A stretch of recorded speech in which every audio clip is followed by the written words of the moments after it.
안녕하세요. 재물풍수입니다. 오늘은 연말이 다가오는 이 시점에 반드시 짚고 넘어가야 할 아주 중요한 이야기를 하려고 합니다. 오늘 주제는 연말에 이 물건을 두지 않으면 새해 돈운이 막히는 이유입니다. 이 영상은 단순한 조언이 아닙니다. 매년 연말이 되면 비슷한 상담을 반복해서 듣게 됩니다. 작년에도 열심히 살았는데 왜 더 힘들어졌을까요? 새해가 시작되자마자 돈이 줄줄 새기 시작했어요. 계획했던 일들이 하나도 풀리지 않습니다. 이런 분들의 집을 살펴보면 공통적으로 빠져 있는 물건이 있습니다. 그 물건은 비싸지 않습니다. 화려하지도 않습니다. 하지만 이 물건이 없으면 집의 기운은 정리되지 않고 돈의 흐름은 계속 끊기게 됩니다. 오늘 영상에서는 연말에 반드시 집안에 있어야 하는 물건과 왜 그것이 새해 돈운과 직결되는지 아주 쉽게 설명드리겠습니다. 지금부터 천천히 들어보시기 바랍니다.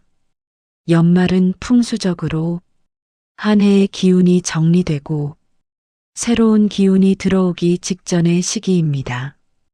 이 시기를 그냥 넘기면 작년에 막힌 기운이 그대로 다음 해로 이어집니다. 그래서 연말은 무언가를 더하는 시기이기도 하지만 무엇을 비워야 하는지를 결정하는 시기이기도 합니다. 그런데 많은 집에서 비워야 할 것은 비우지 않고 반대로 꼭 있어야 할 것은 비워둔 채로 새해를 맞이합니다. 그 결과가 바로 아무리 벌어도 통장이 채워지지 않는 한 해입니다. 첫 번째로 말씀드릴 것은 집안의 기준이 되는 물건이 없다는 점입니다. 여기서 말하는 기준이란 집의 기운을 잡아주는 중심 물건을 말합니다. 많은 집들이 연말이 되면 장식도 줄이고 정리도 대충 마무리합니다. 하지만 집안에 기운을 안정시키는 기준점이 없으면 돈의 흐름도 계속 흔들립니다. 예를 들면 깨끗한 매트, 정돈된 수납함, 정리된 서랍, 차분한 색의 소품 같은 것들입니다. 이런 물건들은 돈을 끌어오는 물건이 아니라 돈이 머무를 수 있게 만드는 물건입니다. 이 기준이 없으면 들어온 돈도 머무르지 못하고 계속 빠져나가게 됩니다. 두 번째는 새해를 맞이할 준비가 되어 있지 않은 집입니다. 연말이 되면 집은 이미 내년을 준비하고 있어야 합니다. 그런데 여전히 작년 달력 쓰다만 수척 의미 없이 쌓아둔 물건들로 공간이 채워져 있다면 그 집은 새해 기운을 받을 준비가 되어 있지 않습니다. 풍수에서는 새로운 기운은 빈자리를 통해 들어온다고 봅니다. 자리가 없으면 아무리 좋은 운이 와도 들어올 수 없습니다. 연말에 정리된 물건 하나가 없는 집은 새해 돈운이 들어올 자리를 만들어주지 않은 집입니다. 세 번째는 돈과 관련된 물건이 무질서한 상태로 방치되어 있는 경우입니다. 지갑, 카드, 통장, 영수증, 서류, 이런 물건들이 각각 흩어져 있거나 의미 없이 쌓여 있으면 돈의 흐름도 자연스럽게 흩어집니다. 연말에는 돈과 관련된 물건을 한 번 더 점검해야 합니다.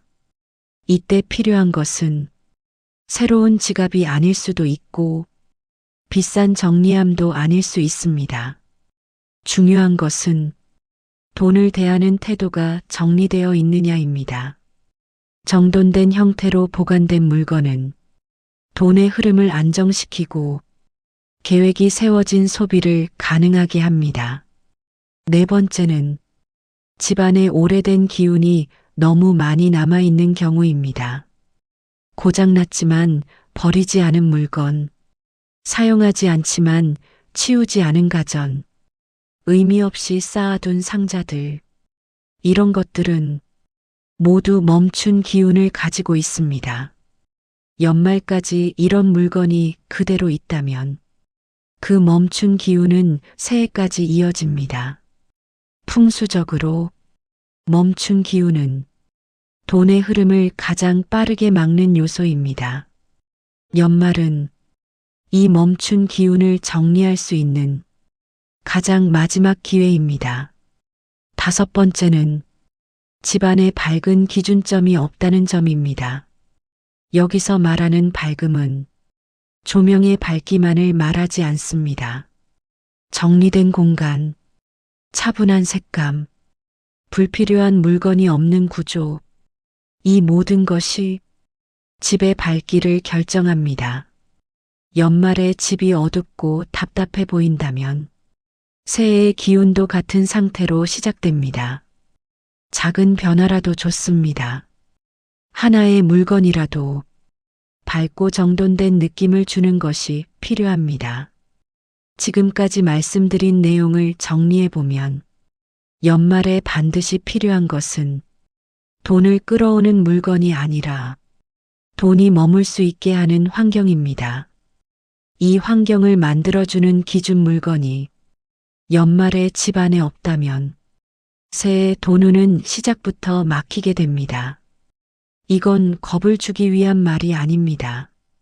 실제로 수많은 사례에서 반복해서 나타나는 흐름입니다. 이제 영상의 마무리입니다. 올해가 힘들었다면 그 이유를 운이 없었다고만 생각하지 마시기 바랍니다. 집은 우리가 매일 머무르는 공간이고 그 공간의 상태는 생각보다 훨씬 직접적으로 돈과 삶의 흐름에 영향을 줍니다. 연말은 운명을 바꾸는 시기가 아니라 흐름을 바로잡는 시기입니다. 오늘 영상에서 이야기한 내용 중 단 하나라도 이번 연말에 실천해 보시기 바랍니다. 아주 작은 변화라도 그 변화는 분명히 새해의 흐름을 다르게 만들 것입니다. 재물풍수는 앞으로도 집의 기운과 돈의 흐름을 쉽고 현실적으로 설명드리겠습니다. 지금 잠깐 구독과 좋아요 눌러주세요. 그리고 댓글에 2026년에 나에게 큰 돈이 들어옵니다 한 줄만 남겨주세요. 여러분의 이름을 하나하나 마음에 새기며 재물의 길이 열리길 진심으로 기도드리겠습니다. 끝까지 시청해 주셔서 진심으로 감사합니다.